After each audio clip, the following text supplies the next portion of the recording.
প্রাক্তন মুখ্যমন্ত্রী বুদ্ধদেব ভট্টাচার্যের প্রয়াণে শোক জ্ঞাপন করে ঋতুপর্ণা লিখেছিলেন, নিজের আদর্শের প্রতি একনিষ্ঠ ছিলেন তিনি।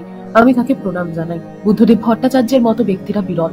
নিজের বিয়ের একটি ছবি শেয়ার করেছিলেন ঋতু, যেখানে এক ফ্রেমে বুদ্ধবাবুর সঙ্গে তিনি, আর বুদ্ধবাবুরও বেজায় স্নেহধন্যা ছিলেন ঋতুপর্ণা সেনগুপ্ত।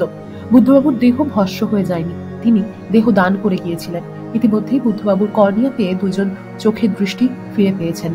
শুক্রবার বুদ্ধদেব ভট্টাচার্যকে শেষ শ্রদ্ধা জানাতে আলিমুদ্দিন স্ট্রিটের দিকে ঋতু রওনা হলেও ততক্ষণে বুদ্ধবাবুর গাড়ি বিরাট মানুষের মিছিলের সঙ্গে এগোচ্ছে নীলরতনের দিকে। সেই ভিড় ঠেলেই অভিনেত্রী ছুটে যান তার শোক জ্ঞাপনের জন্য। গাড়ি কিছুক্ষণ থামেও। এরপর ঋতু জানান, বুদ্ধবাবুর পথেই তিনি হাঁটবেন, তার দেহ ভস্ম হতে দেবেন না। অভিনেত্রীর পিসে মশাইও মরণোত্তর দেহ দান করে রেখেছেন। এবার ঋতুপর্ণা সেনগুপ্তও সেই অঙ্গীকার নিলেন। তিনি জানান, দাহ না করে দেহ দান করলে সেটা কোনো মৃত্যু পথযাত্রীকে জীবনের পথে ফেরাতে পারবে, আর সেও তো একরকম বেঁচে থাকাই।